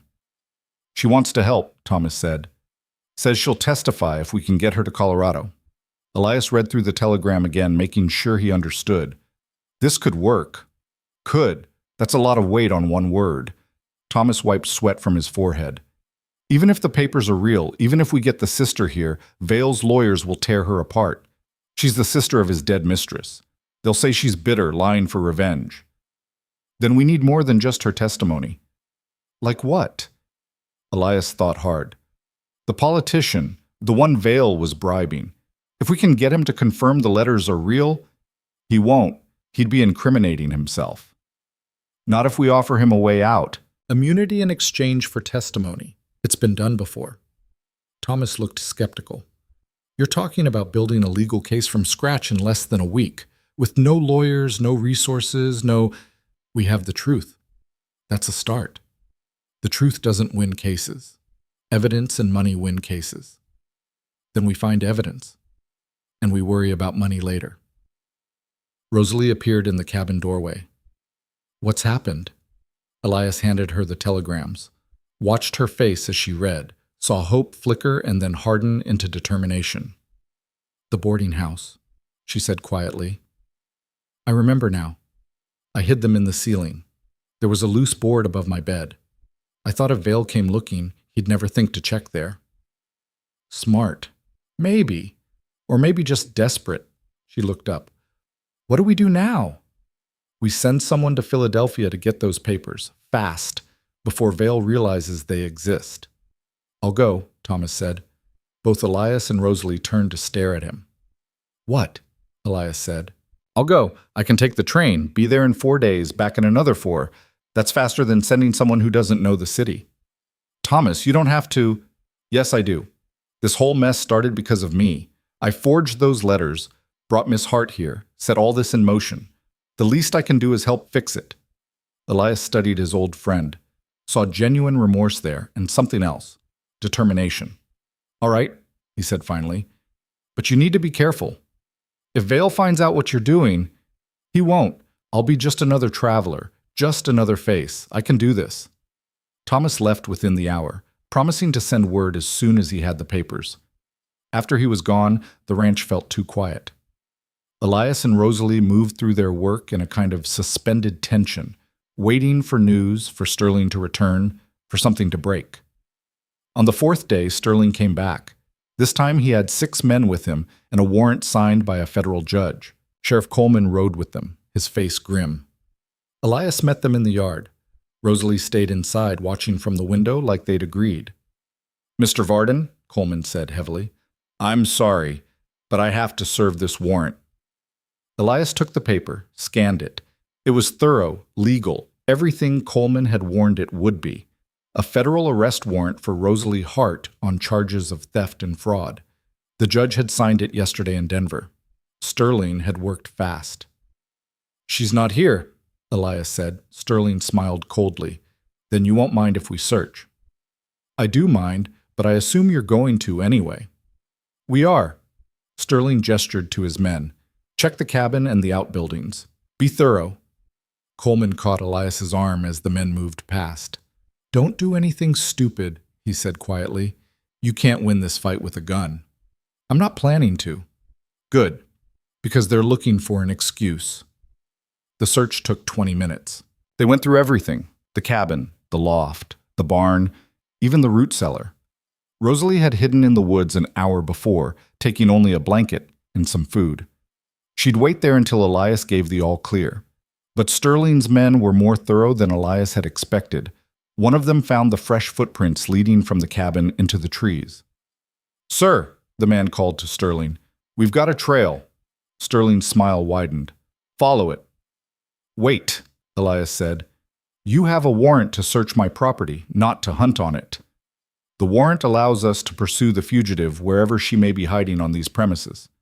She's not on these premises. Those prints could be from anyone, could be from yesterday. Then you have nothing to worry about. Sterling nodded to his men. Go. Elias watched 4 of them head into the woods, following Rosalie's trail. His mind raced. She had maybe a 10-minute head start, but they were armed and she wasn't. If they found her, he made a decision. Coleman, he said quietly, you need to stop this. I can't. The warrant's legal. Even if they hurt her, even if those men decide she resisted and they had to use force, Coleman's jaw tightened. He knew what Elias was implying, knew it was possible, even likely, that Sterling's hired guns wouldn't be gentle. I'll go with them, the sheriff said finally. Make sure they keep it legal. Thank you. Coleman rode after the search party. Elias, Sterling, and 2 remaining men stood in the yard waiting. You're making this harder than it needs to be, Sterling said conversationally. Miss Hart can't run forever. Vale's reach is long. Eventually he'll find her. Maybe. Or maybe he'll give up, decide she's not worth the trouble. You don't know Harrison Vale. He doesn't give up, ever. It's a matter of pride now. Pride's a dangerous thing to build your life around. Sterling laughed. Says the man who's been hiding on a mountain for 15 years because he can't let go of a dead wife. The words hit like a physical blow. Elias felt rage spike hot and sharp, had to clench his fist to keep from swinging. Sterling saw it, smiled wider. Touched a nerve, did I? See, I did my research on you too, Varden. You're not some noble protector. You're a broken man hiding from life. And now you're letting another woman drag you down with her. You don't know anything about me. I know enough. I know you're going to lose this fight. And when you do, when we take Miss Hart back to Philadelphia and Vale makes an example of her, you're going to be right back here, alone, like you've always been. Elias forced himself to breathe, to think. Getting into a fight with Sterling wouldn't help Rosalie, wouldn't help anyone. Believe what you want, he said quietly. Doesn't change the truth. The truth is what men with power say it is. And Vale has all the power. Before Elias could respond, they heard shouting from the woods. A gunshot cracked through the afternoon air. Elias's heart stopped. He started running toward the sound, but one of Sterling's men grabbed his arm. Let go of me. Can't do that, sir. You need to stay here. Another gunshot. Then silence. Elias tried to pull free, but the man was bigger, stronger, held him in place while Sterling watched with that cold smile. Sounds like they found her, Sterling said. Then Coleman's voice rang out through the trees. Hold your fire! She's unarmed! Elias stopped struggling, listened, heard the sounds of men moving through brush, heard Coleman giving orders. Finally, they emerged from the tree line. Rosalie walked between two of Sterling's men, her wrists bound in front of her. Her dress was torn, her face scratched from branches. But she was alive, unhurt. Their eyes met across the yard. She gave him a small shake of her head. Don't fight this. Coleman approached, looking furious. Your men fired on an unarmed woman, he said to Sterling. My men fired warning shots when she refused to stop. That's within their rights. Bullshit. I was there. They fired at her. Prove it. Sterling's voice was casual. Sheriff, you have your fugitive. I suggest you process her quickly. Mr. Vale is eager to see justice served. Coleman looked at Elias. I'm sorry. I have to take her to Miller's Creek.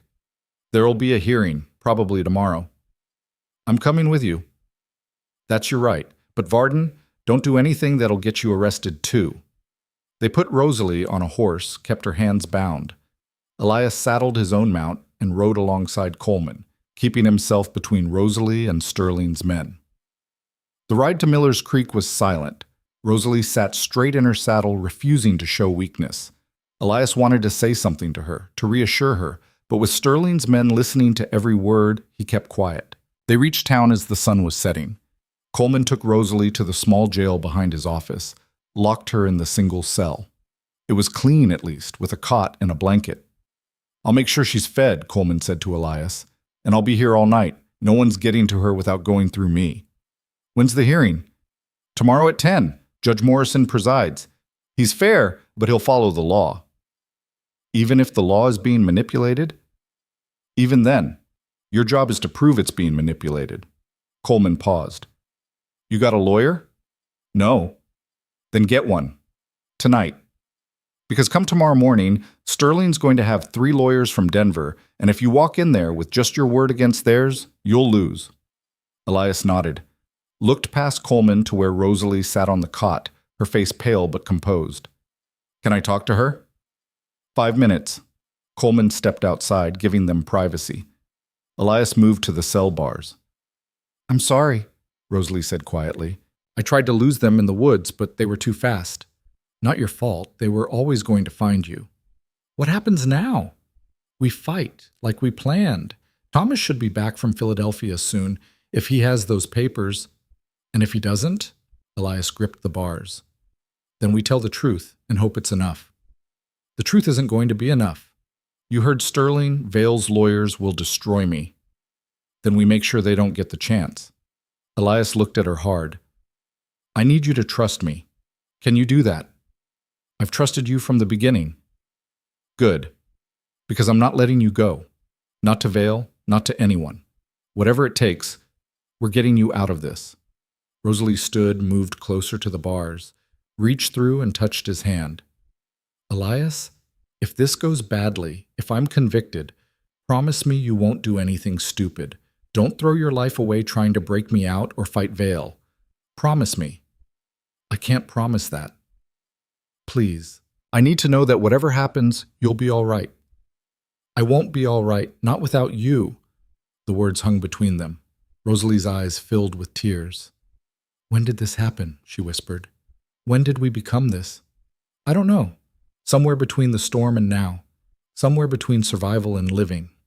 Elias squeezed her hand. All I know is I'm not ready to let you go. I'm not ready either. Coleman cleared his throat from the doorway. Time's up, Varden. Elias held Rosalie's hand for another moment. Then he let go, stepped back. I'll be at the hearing tomorrow, with a lawyer and whatever evidence I can find. And if there isn't any evidence, then we'll make our own case. He left before she could argue, walked out into the cool evening and tried to figure out how to do the impossible. The nearest lawyer in Miller's Creek was a man named Albert Finch, who handled property disputes and wills. He was in his 60s, half deaf, and looked at Elias like he'd lost his mind when he explained the situation. You want me to go up against Harrison Vale's legal team with no preparation and no evidence? I have evidence coming. Should be here tonight or tomorrow morning. Should be isn't the same as is. Finch shook his head. Mr. Varden, I appreciate your loyalty to Miss Hart, but this is a losing case. The best thing you can do is convince her to plead guilty, throw herself on the court's mercy. Maybe she'll get a reduced sentence. She's innocent. That may be, but innocence doesn't always win, especially not against men with Vale's resources. So you won't help. I didn't say that. Finch sighed. I'll be there tomorrow. I'll do what I can, but you need to prepare yourself for the outcome. This isn't going to end the way you want. Elias left Finch's office feeling hollow. Walked to the telegraph office, found it closed for the night. Went to Thomas's store, but Thomas's assistant said he hadn't returned yet from Philadelphia. Time was running out. The hearing was in less than 16 hours, and they had nothing. He spent the night in the hotel, didn't sleep, just stared at the ceiling and ran through everything in his mind. The papers might not arrive in time. The sister was in Baltimore, too far away to testify. They had no evidence, no witnesses, nothing but Rosalie's word against Vale's accusations. It wasn't enough. They both knew it. At dawn, Elias went to the jail. Coleman let him in, looking tired. He'd been up all night too. How is she? Quiet. Didn't sleep much. Coleman handed him a cup of coffee. Varden, I need to tell you something. Sterling's been talking to Judge Morrison. I don't know what he said, but the judge has already decided this is going straight to a binding over. No chance for dismissal. What does that mean? Means even if you prove reasonable doubt, Morrison's going to order her held for trial. She'll be transferred to Denver, maybe even sent back to Philadelphia to await prosecution. That's not legal? It's not ethical, but it's within his discretion. Coleman looked grim. I'm sorry. The fix is in. Elias felt the ground shift under him. So we've already lost. Unless you have something that changes everything, something that makes Morrison look corrupt if he ignores it. Like what? Proof. Real, undeniable proof that Vale fabricated these charges. Elias closed his eyes. They were back to the papers. The papers that might not exist, that might not arrive in time. That might not be enough, even if they did. He went to see Rosalie. She was sitting on the cot, pale but steady. Tell me the truth, she said. How bad is it? Bad, but not over? Elias, don't lie to me. I can see it in your face. He sat down on the floor outside the cell, back against the bars. The judge is biased. Sterling got to him. Even if we present doubt, Morrison's going to bind you over for trial. Which means I'll be sent to Denver or Philadelphia. Yes. And once I'm there, Vale wins. He controls the courts there, the police, everything. Yes. Rosalie was quiet for a long moment. Then she said, You should have let me run. No. Why not? At least I'd still be free. Because running isn't freedom. It's just a different kind of prison. Elias turned to look at her through the bars. I know how that works. I spent 15 years running from life, and all it did was make me hollow. I won't watch you do the same thing. Better hollow than in a real prison. Is it? I'm not sure anymore. They sat in silence. Outside, the town was waking up. Elias could hear the sounds of commerce starting, people going about their lives, completely unaware that in a few hours, everything he cared about was going to be decided by a corrupt judge and a set of lies. At 9:30, Coleman came to get Rosalie for the hearing. Sterling was already at the courthouse with his lawyers, 3 sharp men in expensive suits who looked at Finch with barely concealed contempt.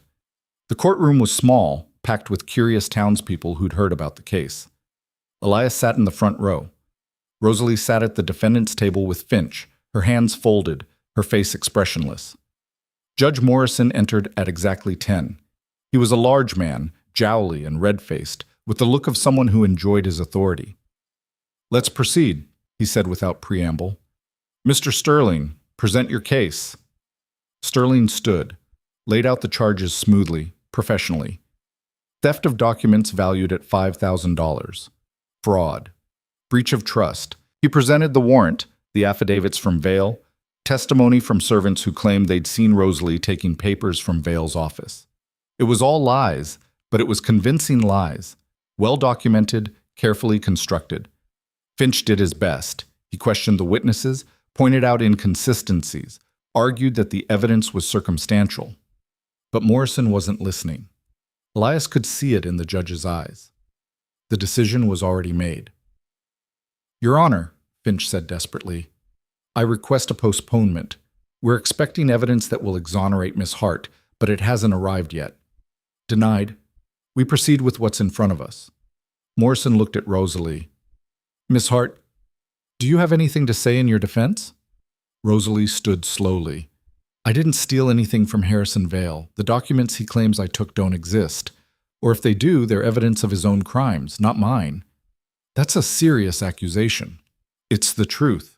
Vale kept a mistress. When she became pregnant, he threw her out and destroyed her reputation.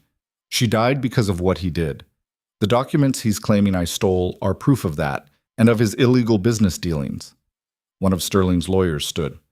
"Your Honor, this is pure speculation. Miss Hart has no evidence to support these wild claims." "Do you have evidence, Miss Hart?" Morrison asked. "Not with me, but it exists." "Then this court cannot consider it. I'm prepared to rule." "Wait!" The voice came from the back of the courtroom. Everyone turned. Thomas Brennan stood in the doorway, breathing hard, covered in dust from travel. He held a package wrapped in oilcloth. "I have evidence," Thomas said. "Evidence that changes everything." Morrison frowned. "And you are?" "Thomas Brennan, Your Honor. Merchant from this town. I've just returned from Philadelphia with documents that prove Miss Hart is innocent." "Your Honor, this is highly irregular," Sterling started. "Let him approach," Morrison said. Thomas walked down the aisle, handed the package to Finch. The lawyer unwrapped it carefully. Inside were letters, dozens of them, in various hands, and a ledger, leather-bound and official-looking. Finch read quickly, his eyes widening.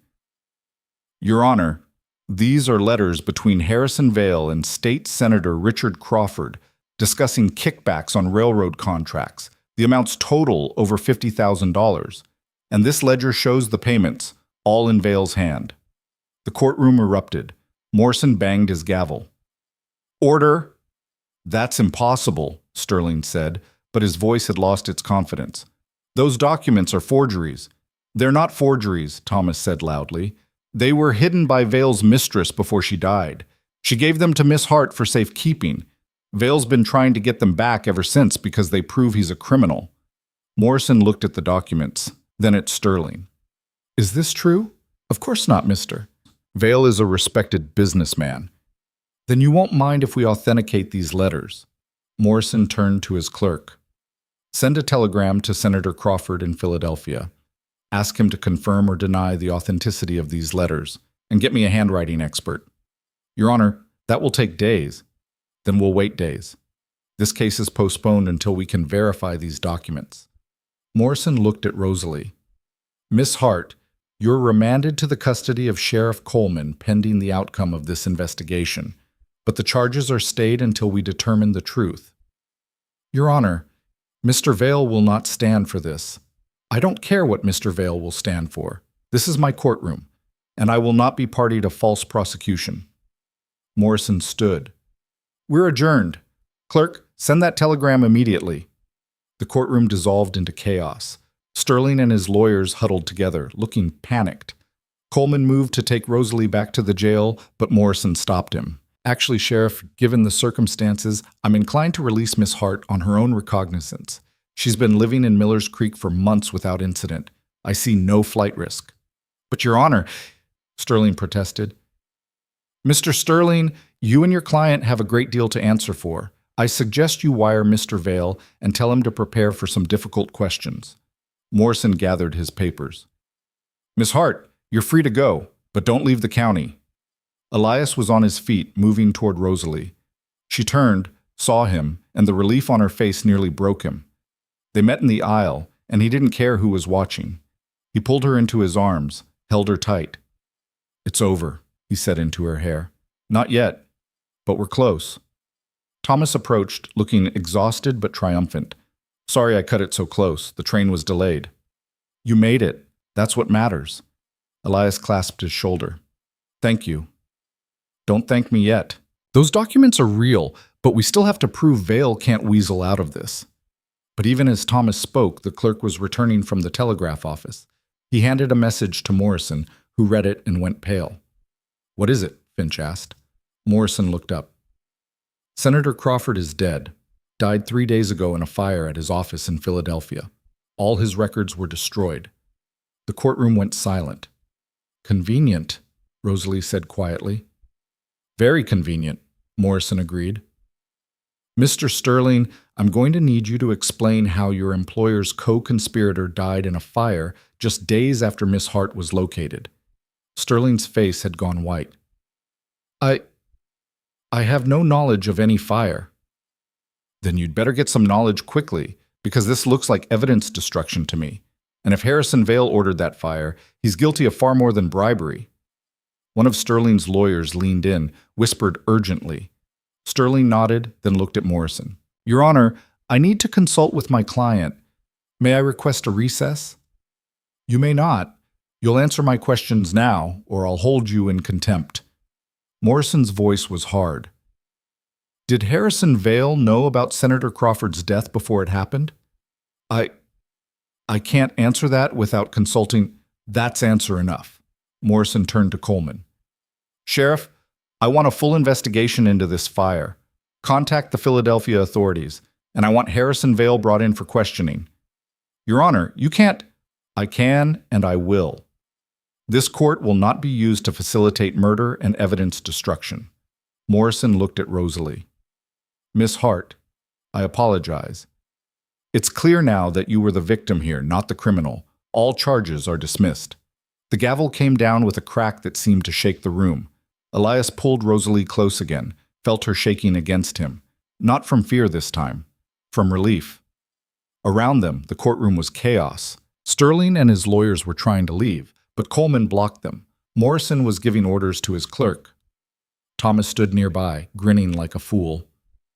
We did it, Rosalie whispered. We actually did it. You did it. You were brave enough to run, brave enough to stay, brave enough to fight. I had help. She pulled back, looked up at him. I had you. Always, Elias said. From now on, always. They walked out of the courthouse together into the morning sun. Free. Together. Alive.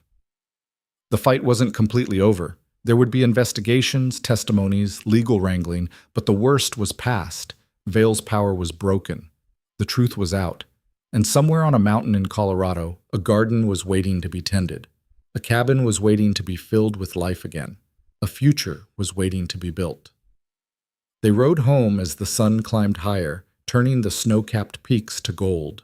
The ride back to the ranch took most of the day, but neither of them minded. They rode slowly, letting the horses pick their way through the melting snow, stopping once to water them at a creek swollen with runoff. The mountains were waking up after the long winter, and everything felt new. Rosalie kept looking over at Elias like she couldn't quite believe he was real. He caught her doing it for the third time and smiled. What? Nothing. Just making sure you're still there. Where else would I be? I don't know. Part of me keeps thinking I'll wake up and this will all have been a dream. The trial, the dismissal, all of it. It's real. You're free.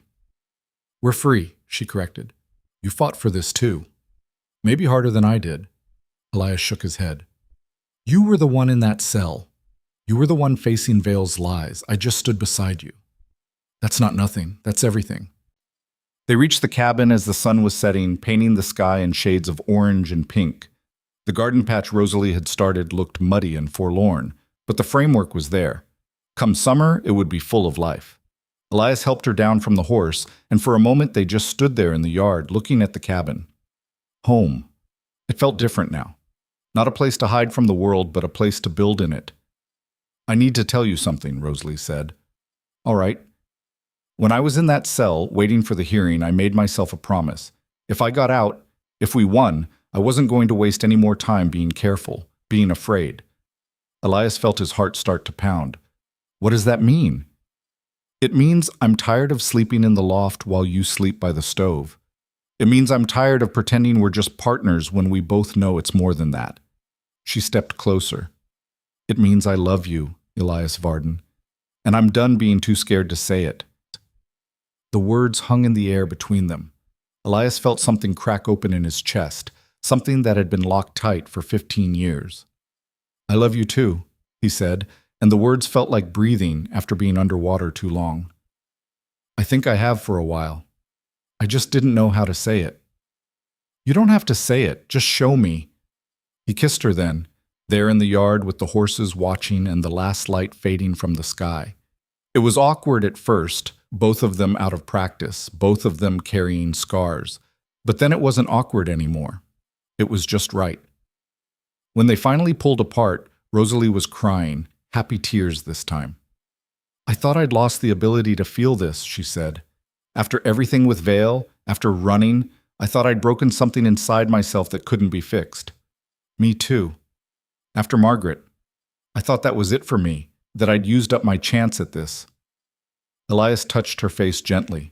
But maybe we get more than one chance. Maybe we get as many as we're brave enough to take. Then I'm taking this one. I'm staying. Not for a month, not for a year. For as long as you'll have me. Forever then.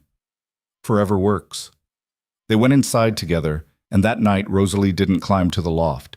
They lay by the stove wrapped in blankets and each other, talking until dawn about everything and nothing, about the future they'd build, the life they'd make, about children maybe, someday, about expanding the ranch, building a real house, about all the ordinary dreams that felt extraordinary when you'd thought you'd never get to dream them. The next few weeks were a blur of activity. Word spread fast about what had happened in the courtroom, and suddenly the mountain wasn't as isolated as it had been. People rode up from Miller's Creek bringing congratulations and curiosity in equal measure. Thomas came twice, the second time bringing news that made both Elias and Rosalie go silent. Vale's been arrested, he said, sitting at their table with coffee steaming in front of him. Federal marshals took him into custody 3 days ago. The investigation into Crawford's death uncovered evidence that Vale ordered the fire. They found the man he hired to do it, and he talked. So it's really over, Rosalie said quietly. It's over. Vale's going to prison, probably for the rest of his life.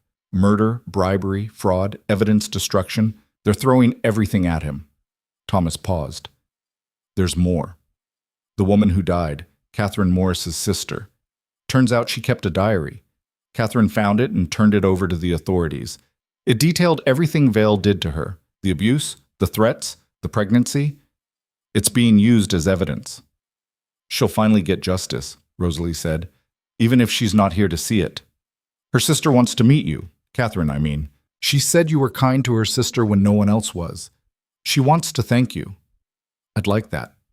Thomas left that afternoon, but not before pulling Elias aside. You did good, he said. Both of you. I know I complicated things with those damn letters, but maybe something good came from it anyway. Maybe, Elias allowed. But Thomas, don't ever do anything like that again. Wouldn't dream of it. Once was enough. Thomas looked back at the cabin where Rosalie was visible through the window, humming as she worked. You going to marry her? Haven't asked yet. But you're going to. When the time's right. Don't wait too long.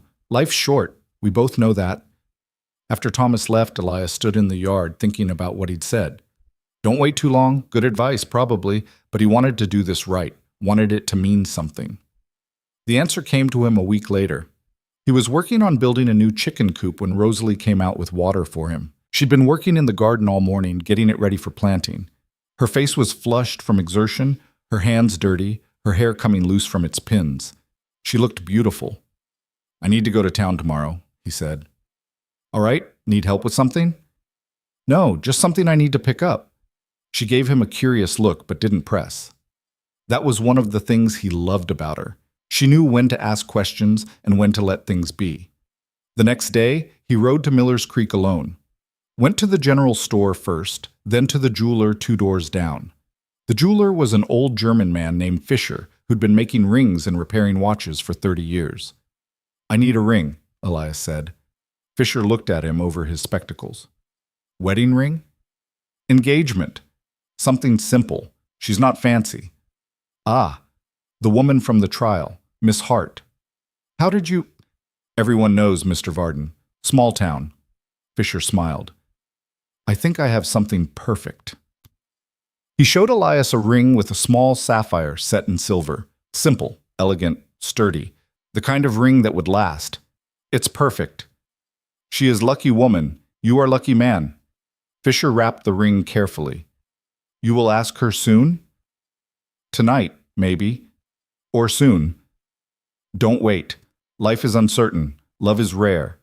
When you find it, hold on.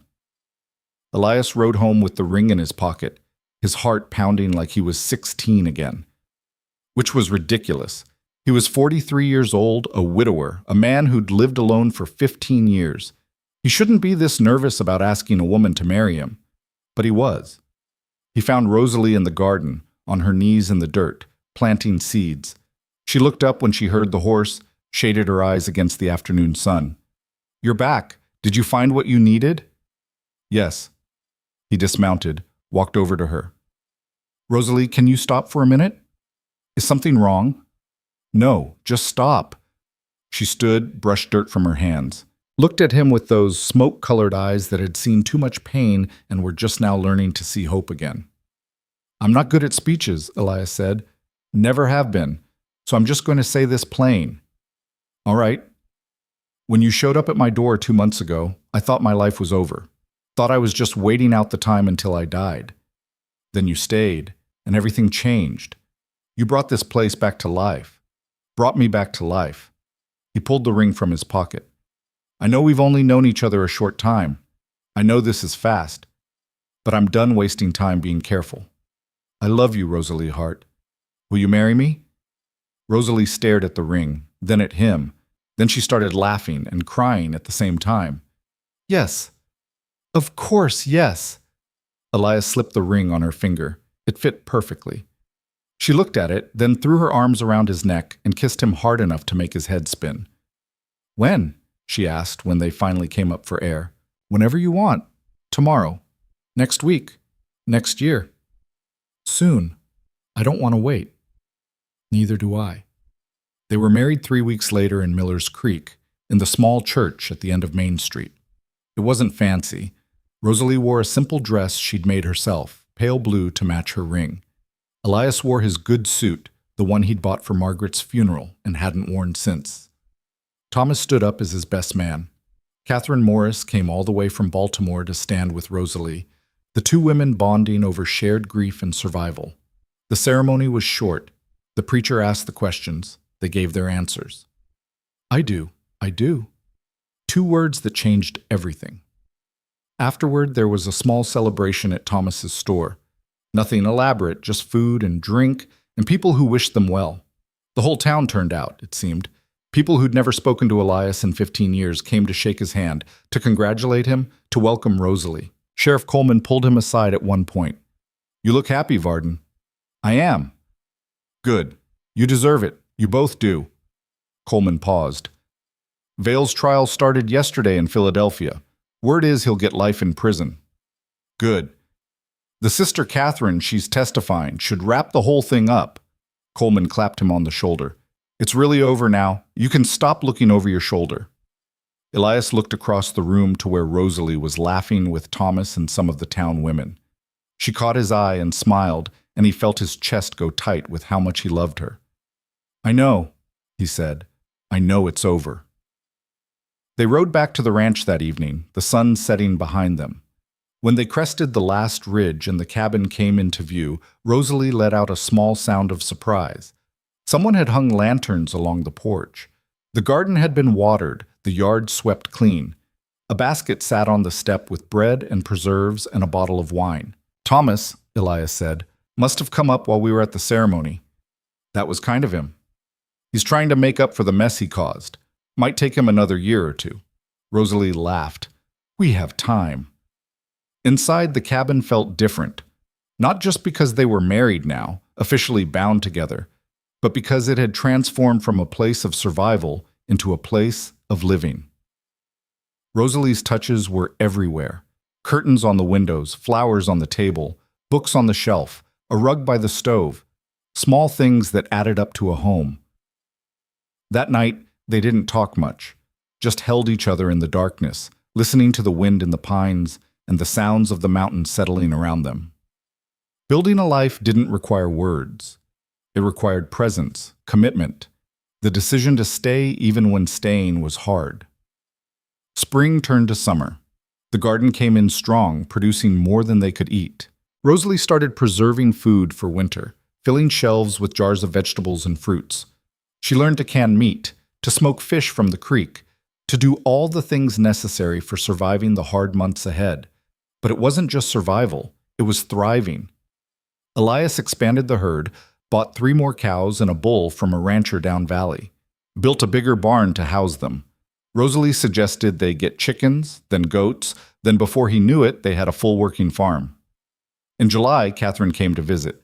She stayed for 2 weeks, helping with the harvest, getting to know the mountains. On her last night, she and Rosalie sat on the porch while Elias finished chores in the barn. "You're happy here," Catherine said. It wasn't a question. "I am. More than I ever thought I could be. My sister would be glad that you got away from Vale, that you built something good. I think about her sometimes. Wonder what her life could have been if Vale hadn't destroyed it." "But don't wonder. Just live. Live enough for both of you." Catherine squeezed her hand. "That's the best revenge against men like Vale. To survive them and build something they can't touch. You should think about coming back. Permanently, I mean. There's room here. We could build you a cabin, help you start over." Catherine smiled. "Maybe someday. But for now, I have my life in Baltimore. My work. It's not much, but it's mine. The offer stands. Anytime." After Catherine left, the summer settled into a comfortable rhythm. Elias and Rosalie worked side by side during the day, fell into bed exhausted at night. They talked about the future, about expanding the ranch further, about maybe hiring help come next year. In August, Rosalie woke feeling sick. It happened for 3 mornings in a row before Elias noticed. "You all right?" "Fine, just my stomach's been off." "Maybe something you ate." But it wasn't something she ate. By the end of the week, they both knew what it was. "I'm pregnant," Rosalie said, sitting at the table with her hands wrapped around tea she wasn't drinking. "I'm almost sure." Elias felt the floor tilt under him. "You're sure?" "As sure as I can be without seeing a doctor. All the signs are there." He sat down across from her, his mind racing. A baby. They were going to have a baby. "How do you feel about it?" he asked carefully. "Terrified. Happy. Terrified again." She looked up. "How do you feel?" "The same. I never thought I'd have children. After Margaret died, I gave up on that idea." "Do you want this? Be honest." Elias thought about it. Really thought. A baby meant change, responsibility, sleepless nights and worry, and all the things that came with bringing a new life into the world. It meant being vulnerable again, loving something you could lose. But it also meant legacy. It meant building something that would outlast them both. It meant the cabin wouldn't go silent again after they were gone. "Yes," he said. "I want this. I want everything with you." Rosalie's eyes filled with tears. "Good. Because I want it too." They rode to Miller's Creek the next week, saw the doctor. He confirmed what they already knew. A baby, due in late winter or early spring, healthy as far as he could tell. Rosalie was strong, she'd be fine. The news spread through town fast, congratulations poured in. Thomas gave them a cradle he'd been building in secret, said he'd had a feeling they'd need it. The women of Miller's Creek showed up at the ranch with blankets and baby clothes and advice Rosalie politely pretended to listen to. As fall arrived and the days grew shorter, they prepared. Elias built a small addition onto the cabin, a room for the baby. It wasn't much, just enough for a cradle and a few things, but it was solid, well made, a place for their child to grow. Rosalie nested, that's what she called it, laughing at herself even as she reorganized the entire cabin for the third time. She sewed clothes, tiny things that seemed impossibly small. She read every book about childbirth she could find, memorizing symptoms and stages. "Are you scared?" Elias asked one night as they lay in bed, his hand on her growing belly. "Yes, but not of the birth. I'm scared of being a mother, of doing it wrong." "You won't do it wrong." "How do you know?" "Because you care enough to be scared. That's what good parents do." "Were your parents good?" "My father was. My mother died when I was young, so I don't remember much. But my father taught me everything I know about working the land, about being steady." Elias paused. "What about yours?" "My mother was the best person I ever knew. She worked herself to death, keeping that boarding house running, making sure I had what I needed. I want to be like her, strong, kind, practical." "You already are." Winter came hard that year. The snow started in November and didn't let up. But they were prepared. The cabin was warm. The food stores were full. The animals were sheltered. They spent the long, dark evenings by the fire, reading, talking, planning. "What should we name it?" Rosalie asked one night. "Haven't thought about it." "Liar. I've seen you making lists." Elias smiled. She knew him too well. "All right. If it's a boy, I like James. It was my father's name." "James Varden. That's good. Strong." She thought, "If it's a girl, I want to name her Margaret." Elias went very still. "You don't have to do that." "I want to. She was part of your life, part of what made you who you are. I'm not trying to replace her. I'm honoring her." "She would have liked you." "You think?" "I know. She was practical like you. Tough. Not afraid of hard work." Elias pulled Rosalie closer. "She would have been glad I didn't spend the rest of my life alone." "I'm glad too." In February, as the snow began to melt and the first hints of spring appeared, Rosalie went into labor. It was early morning, barely light. She woke Elias with a hand on his shoulder, her voice calm despite the pain in her eyes. "It's time." Elias had prepared for this, had the supplies ready, had practiced what to do, but all his preparation fled in the face of actually doing it. "I'll ride for the doctor. There's no time, the baby's coming fast." She gripped his hand. "You have to help me." So he did. Through the long morning and into afternoon, he stayed with her, brought water, held her hand, did everything she told him to do. She was in pain, real pain, but she didn't scream, just breathed through it, focused on the work of bringing their child into the world. And when the baby finally came, slipping into Elias's waiting hands with a sound like a gasp, he understood for the first time what miracle really meant. "A girl," he said, his voice breaking. "We have a daughter." Rosalie was crying, reaching for the baby. He placed their daughter in her arms, this tiny, perfect thing they'd made together. "Margaret," Rosalie whispered. "Hello, Margaret." The baby's eyes opened, unfocused but searching. She had Rosalie's dark hair and Elias's nose. She was perfect. Elias sat beside them on the bed, wrapped his arms around his wife and daughter, his family. The word felt foreign and familiar at the same time. "We did it," Rosalie said. "You did it. I just helped. We did it together, like everything else." They sat like that for a long time, watching their daughter sleep. Outside, spring was breaking over the mountains. The snow was melting. The world was waking up. And in a cabin that had been silent for 15 years, new life had arrived. The months that followed were hard in ways Elias hadn't anticipated. Sleepless nights, endless crying, the constant worry that something was wrong. But they were also filled with moments of joy so pure they hurt. Margaret's first smile, the way she grabbed his finger with her tiny hand, the sound of her laughter. Rosalie was a natural mother, patient and calm even when she was exhausted. She sang to Margaret old songs from her childhood.